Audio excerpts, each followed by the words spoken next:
Akvaryum kültüründen herkese sevgiler, saygılar, zevkli hobiler. Bugün sizlere akvaryum hobisinde en sık yaptığımız hatalardan bahsetmek istiyorum. Bu hatalar maalesef severek aldığımız balıklarımızın ölmesine ve hobiden soğumamıza sebep oluyor. Bunları bazen alışkanlıklardan dolayı, bazen de çevremizden etkilenerek yapıyoruz. Tüm bu hataları sizler için derledim ve sizleri sıkmayacak şekilde videolara böldüm. Bu serinin diğer videolarını da izlemeyi unutmayın. Gelin şimdi hep beraber balıklarım neden ölüyor sorusuna cevap arayalım. Haydi başlayalım.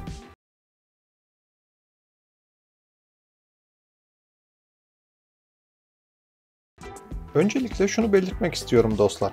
Yaptığımız tüm hareketler balıklarımızı olumlu ya da olumsuz olarak etkiliyor. Bu hareketlerden yanlış olanlar ise bu canlıların ölmesine sebep olabiliyor. Şimdi sırasıyla en sık yaptığımız hatalara değinmek istiyorum. Filtre sistemi kullanılmaması ya da yetersiz filtre kullanılması. Arkadaşlar, akvaryumda yararlı bakteri kültürü oluşturamazsak sağlıklı balıklardan bahsedemeyiz. Yararlı bakteri kültürünü akvaryum ortamında iç filtre, dış filtre ve pipofiltre ile yapabiliriz. Ancak bunların hiçbiri tek başına yeterli olmayacaktır. Yalnızca dış filtreyi hava motoru ile desteklersek yeterli gelecektir. Burada yapılan en fazla hata filtre sisteminin bakımının yani temizliğinin ihmal edilmesidir. Zamanla kirlenen bu ürünler işlevlerini tam olarak yerine getirememekte ve düşük kapasiteyle çalışmaktadır. Düşük kapasiteyle çalışması demek yetersiz filtrasyon demektir. Bu da sistemin yavaş yavaş gerilemesine sebep olur. O yüzden filtre temizliklerinin belirli periyotlarla yapılması çok önemlidir. Hemen yeri gelmişken burada yapılan bir diğer hatayı da söylemek istiyorum. Filtre malzemeleri asla çeşmede yıkanmaz arkadaşlar. Peki çeşmede yıkarsak ne olur? Biraz önce de belirttiğim gibi filtre sistemleri balıklarımızın sağlıklı bir şekilde yaşam sürmeleri için yararlı bakteriyi ürettiğimiz alanlardır. Ve bizler filtre sistemimizi çeşmede yıkarsak bu sistemdeki yararlı bakterilerin tamamının ölmesine sebep oluruz. Çünkü sudaki klor balıklarımıza zararlı olduğu kadar filtre malzemelerine yerleşen yararlı bakteriler için de zararlıdır ve bu bakterilerin ölmesine sebep olur. Yaşı büyük olan ve çocukluğunda benim gibi balık besleyen arkadaşlar hatırlayacaklardır. Bizler o dönemlerde akvaryumdaki suyu boşaltır, akvaryumu komple yıkar, sonra da çeşmeden suyu doldurur ve balıkları o suya atardık. Tabi her şey pırıl pırıl, ortada yararlı bakteri falan kalmazdı. Sonuçta ise her seferinde 1-2 balık ölürdü ve sistem kendini yavaş yavaş toparlardı. O yüzden arkadaşlar filtre malzemelerimizi çeşmede yıkamıyoruz. Peki o zaman nasıl filtrelerimizi temizleyeceğiz? Bunun gayet maliyetsiz bir yöntemi var. Akvaryumdan bir kovaya su alacağız. Filtre malzemelerini bu suyla temizleyip tekrar kullanmaya başlayacağız. Böylece akvaryum suyunda temizlenen filtre malzemelerinde yararlı bakteri kültürü kalmaya devam edecek. Ve en önemlisi balıklarınız için uygun ortamı bozmadan devam etmiş olacaksınız. İlla ki bu temizlik sırasında filtrelerimizdeki bakteri sayısında azalma olacaktır. Ancak sıfırlanmayacak ve tekrardan kısa bir sürede çoğalacaklardır. Ancak çeşmede yıkanan filtre malzemelerinde yararlı bakteri kalmayacağı için tekrar çoğalmaları zaman alacak ve bu sürede balıklarımız savunmasız kalacaklardır. Burada şu önemli hatırlatmayı da mutlaka yapmak istiyorum. Akvaryumda kullandığımız malzemelerde deterjan tarzı kimyasalları kesinlikle kullanmayın arkadaşlar. Eğer yeni bir kurulum yapıyor ya da ikinci el bir akvaryum ya da malzeme aldıysanız bunları suyla güzel bir şekilde yıkamanız yeterli olacaktır. Bu temizlik sırasında elma sirkesi de kullanabilirsiniz. Sonrasında yine durulama işlemi yaparak güvenle kullanabilirsiniz. Ancak tekrar belirtiyorum, oturmuş bir akvaryumda filtre sistemini temizlerken kullanacağınız tek şey akvaryumdan aldığınız sudur. Onun dışında hiçbir şeye ihtiyacınız yok arkadaşlar. Filtre sistemi ile ilgili yapılan bir diğer hata ise filtrelerin gece kapatılmasıdır. Arkadaşlar, akvaryumunuzu kurduktan sonra sadece su değişim dönemlerinde sistemleri kapatmanızı öneririm. Gece ışık hariç tüm filtre sistemleri ve ısıtıcı aktif halde olmalıdır. Gece motorların kapatılması, akvaryuma verilen oksijenin ve filtrasyonun durması demektir. Akvaryum yaşayan bir sistem olduğu için motorların kapatılması çeşitli sorunlar da beraberinde getirir. Bu sebeple motorlarınızı 7/24 çalıştırmalısınız. Yine motorların kapatılmasına ilişkin bir diğer hata ise yemleme sırasında motorların kapatılması ve sonrasında fişlerinin takılmasının unutulmasıdır. Yemleme sırasında motorları kısa bir süre için kapatmanızda sakınca yoktur. Balığınızın türüne göre açık olması da sıkıntı yaratmayacaktır. Ancak yemleme sonrası tekrar çalıştırılması unutulan motorlar yüzünden pek çok balığın oksijensiz kalarak öldüğü bilinen bir gerçektir. Bu yüzden motorları mümkün olduğunca kapatmaktan kaçının. Bir diğer önemli ve en tehlikeli hatalardan biri su değişimleri sırasında ısıtıcının fişinin çekilmemesidir. Su değişimi yaparken suyu belirli bir seviyeye kadar çektiğimiz için bazen ısıtıcının rezistans bölümü su dışında kalabiliyor ve ısıtıcının çalışması durumunda ısınarak camı kırılıyor. Bu sırada akvaryuma elektrik vereceği için hem sizin için hem de balıklar için ciddi tehlike oluşturmaktadır.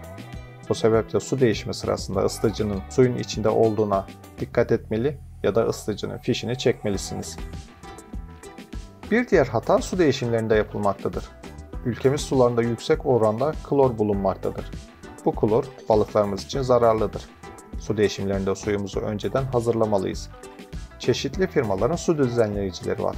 Bunlardan birini edinerek dinlendirmeye bıraktığımız suyumuza uygun ölçüde eklemeli ve suyumuzu balıklarınız için hazırlamalısınız. Bazı arkadaşlar ise su değişimi yapmaktan kaçınıyorlar. Sadece buharlaşan suyun yerine su eklemesi yapıyorlar.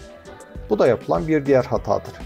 Bizler akvaryumda su değişimi yaparak aslında birden fazla iş yapmış oluyoruz. Birincisi azot döngüsünün son aşamasında ortaya çıkan nitratın akvaryumdan uzaklaştırılmasıdır. Nitratı ya su değişimiyle ya da akvaryumda bitki bulundurarak yok edebiliriz. Eğer siz sadece buharlaşan suyun yerine yenisini eklerseniz bir süre sonra nitrat patlaması yaşanabilir ve sonucunda balıklarınız ölebilir. Azot döngüsüne ilişkin daha önce sizlerle bir video paylaşmıştım. Onu da mutlaka izlemenizi tavsiye ederim. Su değişimi yaparak yaptığımız bir diğer iş ise balıklarımız için gerekli olan minerallerin su yoluyla akvaryuma katılmasıdır. Bu minerallerin akvaryuma katılmasıyla balıklarınızın daha canlı olduğunu, yavru gelişimlerinin hızlandığını, üremenin tetiklendiğini göreceksiniz. Su değişimlerini haftalık olarak düzenli yapmanızı mutlaka tavsiye ederim. Su değişimi için suyumuzu hazırlarken yapılan hata ise metilen mavisi kullanmaktır. Metilen mavisi dış parazit hastalıklarında kullanılan ve %1 oranında metilen içeren kimyasal bir solüsyondur. Su değişimi için hazırlanan suya ya da akvaryuma eklenmesi durumunda yararlı bakterilerimizin ölmesine sebep olur. Yani kaş yaparken göz çıkarabiliriz. Metilen mavisini yalnızca ihtiyaç durumunda ve mümkünse karantina akvaryumunda kullanmalısınız. Su değişiminde suyumuzu hazırlarken biraz önce de dediğim gibi su düzenleyici kullanabilirsiniz. Aynı metilen mavisi gibi gereksizce ve kulaktan dolma sözlerle akvaryuma atılan bir diğer madde tuzdur. Alışkanlık ya da çevreden duyduğumuz sözlerle pek çok hobici akvaryuma tuz eklemektedir. Eklenen tuz akvaryumda iletkenlik seviyesini yükseltmektedir. Dönem dönem akvaryumda tuz kullanılsa bile bu gelişigüzel yapılacak bir uygulama değildir. Tuz genelde fazla yemlemeden dolayı oluşan sürtünmelerin kaldırılması için kullanılan bir maddedir.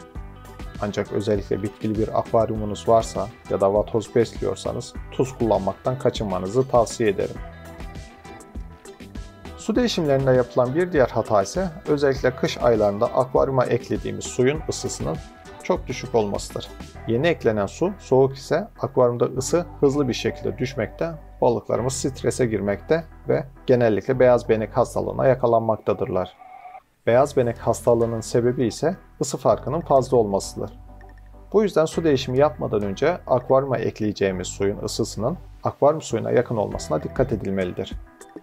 Akvaryum ısısının 1-2 derece düşmesi sorun olmazken bu fark 5-6 derecelere çıkarsa balıklarınızın hastalanması kaçınılmazdır. Su değişiminden birkaç gün önce suyumuzu oda sıcaklığında tutarsanız balıklarınız için yeterli olur.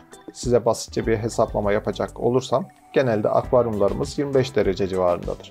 Dinlendirdiğimiz suyun kış aylarında oda sıcaklığında 20 derecede olduğunu düşünürsek sizler %20 su değişimi yaptığınızda akvaryumdaki ısı 24 dereceye düşer.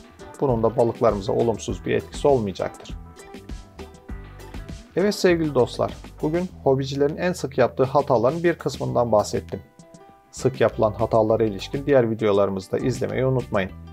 Balıklarımızın sağlıklı bir şekilde yaşamaları bizlerin elinde ve bizler de bu küçük misafirlerimize en iyi şekilde bakmalıyız. Umarım bu video faydalı olmuştur. Sormak istediğiniz bir şey olursa aşağıya yorumlar kısmına yazabilirsiniz. Beğendiyseniz beğen butonuna tıklamayı unutmayın. Ayrıca kanalıma abone olmadıysanız abone olarak ve bildirimleri açarak bizlere destek olmanız kanalımızın daha fazla kişiye ulaşması için çok önemli. Akvaryum kültüründen herkese sevgiler, saygılar, zevkli hobiler.